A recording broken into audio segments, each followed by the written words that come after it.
కీచీ కేసీఆర్ నాడు జై జై నేడు బై బై. బీఆర్ఎస్కు వరుస షాకులు కలుగుతా ఉన్నాయి. అన్ని రంగాల నుంచి కాకపై వ్యతిరేకత. బగ్గుమంటున్న ఉద్యోగులు, జర్నలిస్టులు, కార్మికులు. జర్నలిస్టులను ముంచిండు. జర్నలిస్టులకు ఇల్లు కట్టిస్తారు. రెండు మీకు డబుల్ బెడ్రూమ్ ఇల్లు ఏమి సరిపోతుంది, ట్రిపుల్ బెడ్రూమ్ ఇల్లు అన్నాడు. ఇక కయ్యకు అదే లేదంటే మూడో సంబంధం పోయినట్టుంది కథగా. అడా జర్నలిస్టులకు రెండో డబుల్ బెడ్రూమ్ ఇల్లు అని ఇరా నాయన, డబుల్ బెడ్రూమ్ ఇల్లు పక్కకు పెట్టేసి కనీసం జాగాలన్నీ ఇల్లు కన్నా కట్టుకుంటామంటే జాగాలు లేవు, మన్ను లేదు, మసాడం లేదు. జర్నలిస్టులను మోసం చేసిండు, కార్మికులను మోసం చేసిండు, ఉద్యోగులను మోసం చేసిండు. ఇగో ఇట్లా కథ అంతా కూడా. మొన్న అసెంబ్లీ ఎన్నికల్లో చుక్కలు చూపించిన ఎంప్లాయీస్, నిన్న సింగరేణి కార్మికుల కోలుకోలేని దెబ్బ. కనుమరుగు కానున్న కారు గుర్తు పార్టీ. కల్వకుంట్ల ఫ్యామిలీకి ఎక్కడ చూసినా పరాభవాలే అని చెప్పేసి ఒక వార్త కనిపిస్తూ ఉంది.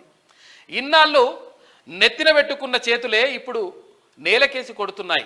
ఆనాడు జైజైలు కొట్టిన నోళ్లే నేడు బై బై చెప్తున్నాయి. ఆదరించి అందలమెక్కించిన కార్మిక కర్షక లోకమే ఇప్పుడు కన్నెర్ర చేస్తుంది. ఫలితంగా కేసీఆర్ ఆయన కుటుంబం బీఆర్ఎస్ పార్టీకి వరుస శాఖలు తగులుతున్నాయి. ఇటీవల జరిగిన అసెంబ్లీ ఎన్నికల్లో గులాబీ పార్టీని ప్రజలు బుద్ధి చెప్పిన సంగతి తెలిసిందే. అయినా కేసీఆర్ బీఆర్ఎస్ పార్టీ మీద జనాలకు కసి తీరలేదు. కేసీఆర్ పేరు చెబితే చీదరించుకుంటున్నారు. కారు పార్టీ, దాని అనుబంధ సంఘాలు, సంస్థలు దేన్ని నామరూపాలు లేకుండా చేయాలనే కంకణం కట్టుకుంటున్నట్లు కనబడుతుంది. కేసీఆర్ను టీఆర్ఎస్ను మోసిన కార్మిక, ఉద్యోగ, జర్నలిస్ట్ సంఘాలకు కేసీఆర్ అంటేనే చీదరించుకుంటున్నారు, చీకొడుతున్నారు. తెలంగాణ ఉద్యమంలో కేసీఆర్ను నిలబెట్టింది ఈ కార్మికులే. ఈరోజు సకల జనుల సమ్మె చేపట్టి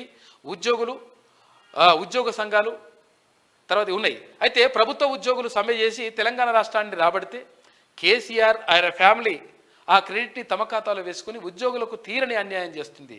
ఆర్టీసీ కార్మికులకు చేసిన పోరాటాన్ని కించపరుస్తూ వారి జీవితాలతో కేసీఆర్ ఆడుకున్నారు.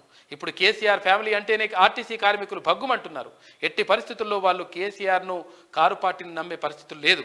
తాజాగా జరిగిన సింగరేణి ఎన్నికల్లో టీఆర్ఎస్ అనుబంధ సంఘమైన టీజీబీకేఎస్ను సింగరేణి కార్మికులు నేలకేసి కొట్టారు. దారుణాతి దారుణంగా ఓడగొట్టారు. ఎక్కడ 50 ఓట్లు కూడా రాలేదు. కవిత అక్కడ గౌరవ అధ్యక్షురాలుగా ఉన్నా గులాబీ పార్టీని కార్మికులు నమ్మలేదు. కసి తీరా ఆ పార్టీని ఓడించారు. చూడు ఇట్లుండే కథ. కొంతమంది ఏమంటారంటే, ఇక మీరు మొత్తం ఎప్పుడు ప్రతిపక్షం అంటారు కదా, ప్రభుత్వానికి వ్యతిరేకంగా ఎట్లా మాట్లాడతారా బాబు? మంచి జరిగితే మంచి అనాలి, చెడు జరిగితే చెడు అనాలి, వ్యతిరేకంగా మాట్లాడండి. ఇక కొంతమంది ఉంటారు అట్లా లెక్కలు. ఇట్లా అంటే వీళ్ళు చేసినవన్నీ మాఫీ అన్నట్టుగా ఓడగొడితే పక్క పెట్టేసి మాఫీ అయిపోతాయా? బరాబర్ అవన్నీ అక్కి ఇస్తేనే కదా మరి ఓడగట్టాలి. అవన్నీ అప్పులన్నీ, ఈ అప్పులు చేసిన అప్పులన్నీ ఓడగట్టాలి. ఎక్కడి నుంచి తేవాలి? 8 లక్షల కోట్ల రూపాయల అప్పులు. అదేంటి భూములు ఖతం చేసిపోయారు రా బాబు. అవి ఓడి తేవాలి. ఇష్టం వచ్చినట్టుగా దోచుకొని ధరణి పేరుతోటి, అది పేరుతోటి ఇష్టం వచ్చినట్టుగా మొత్తం అహంకారంతో విర్రవీగిపోయినారు. ఇవ్వండి గెలవకపోయే. ఎట్లుంటుంది కథ?